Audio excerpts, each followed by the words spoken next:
Hello, and welcome to your meditation practice as part of the Open Heart Project.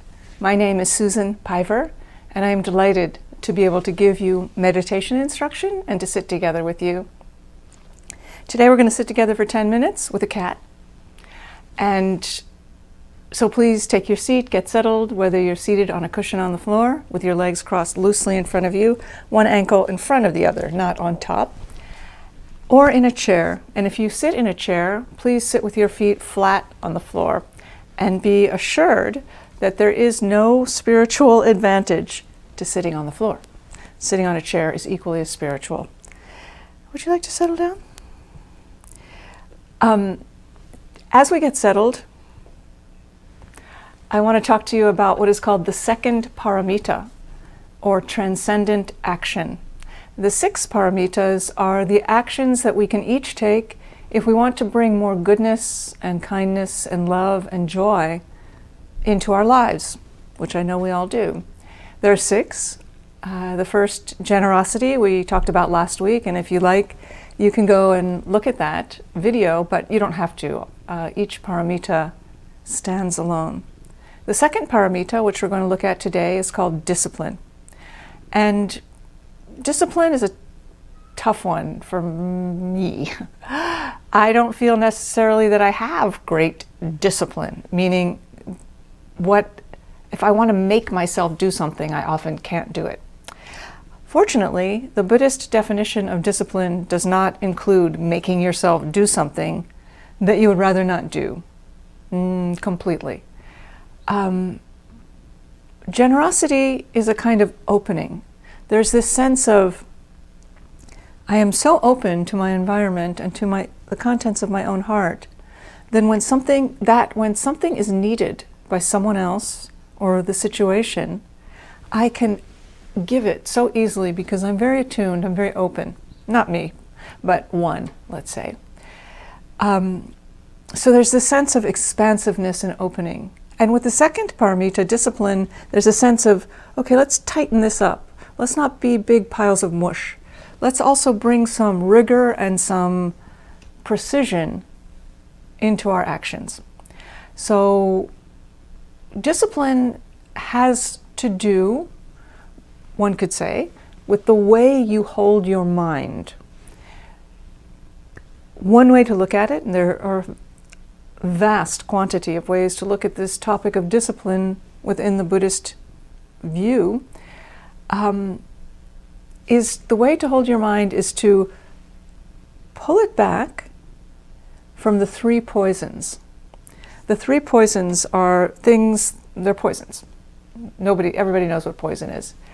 The first one is called grasping, which means just wanting to get the things that will make you happy and wanting to push away the things that you think might make you unhappy. Of course, we all want good things and don't want bad things. But when there's this sense of, uh-oh, I have to be on my guard constantly, and if I get something good, I have to hold it really tight. Makes you go like this, so you're not paying attention anymore. So grasping is the first poison. One of these poisons, by the way, is your poison of choice. Grasping is mine. The second poison is called aggression, or feeling like the world is so dangerous, so bad, people are so untrustworthy that you have to force your way into the situations you want to get into, take the things that you want without regard for others. That's a poison. Right? The third poison is called ignorance, or just, it can be anything from going into a situation, becoming involved in something that you don't really understand, and you kind of willfully don't understand it, to just saying, no, I don't want to look at that. There's this complicated, difficult thing happening in my life or in the world, and I'm going to watch TV. I'm just going to ignore that. And, you know, we can't just rub our faces in all the difficulties of this world, or we would be rubbed raw and in constant sorrow. However, there is a point where forcefully not paying attention to the things that require your attention becomes a poison. Grasping, aggression, ignorance. Discipline means one could say, noticing when your mind is going into one of these three, and mine has gone into each one in the last second because, they're so prevalent. You notice when your mind is going into one and you pull it back. In other words, you let go. You return your attention to the present moment and you take a fresh view of what's happening. And you don't allow yourself to get lost or drowned or bound in your own grasping, your own aggression, your own ignorance. It's the discipline of holding your mind to the present moment. And how do you do that? One might wonder, quite sensibly. Well, we're fixing to do it right now, because the practice of meditation is watching when your mind gets absorbed in thought. Whatever the thought is, it doesn't matter. Letting go, and bringing your attention back to the breath and taking a fresh start. And we're doing this not so that we can become awesome breath followers. We're not trying to become great at meditation. We're trying to become great at watching the movement of our mind so that we can let go of what is poisonous and hold our attention on what is wholesome and decent, which is another way of saying the present moment, being right here. So that's one way of looking at discipline. With generosity, we open. With discipline, we tighten up the situation because we're not going to be too mushy here. And next week, we'll talk about the third paramita, which is patience, which is another form of sort of opening. So I hope that's useful from the bottom of my heart, and let's practice.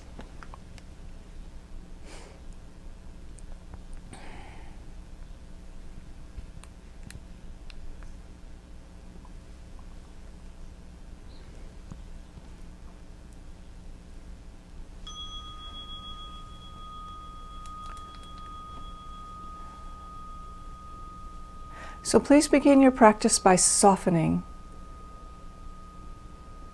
relaxing, allowing yourself to be right here, not trying to get anywhere else. We're trying to be right here. So soften into your environment, onto your cushion or chair. Let your belly relax, let your shoulders relax. And while you're softening, sit up straight and feel your own power. And notice this juxtaposition of softness and relaxation and power and elegance. They're inseparable, just like generosity and discipline. The hands rest palms down on the legs somewhere or on a cat. There, cat, hi. The chin is tucked a little bit, so the back of the neck is long. And the mouth is closed.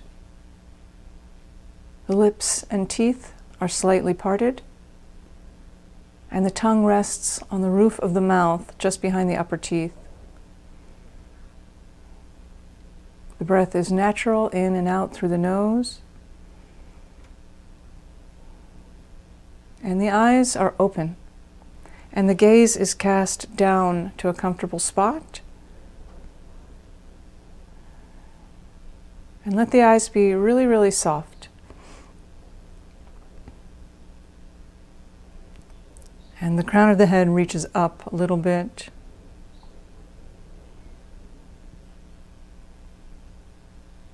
Feel your breath. Feel yourself breathing. And feel the body expand on the inhale and gently contract on the exhale. There's a little gap at the end of the exhale, and the next inhale just happens, I promise. And stay with the sensation of breath. That's all you have to do. And if your mind becomes absorbed in thought, No problem. When you notice, let go gently, like you're opening your fist and letting a feather just fly away. And gently return your attention to the breath and begin again.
Thank you so much for your practice, and thank you so much for practicing together.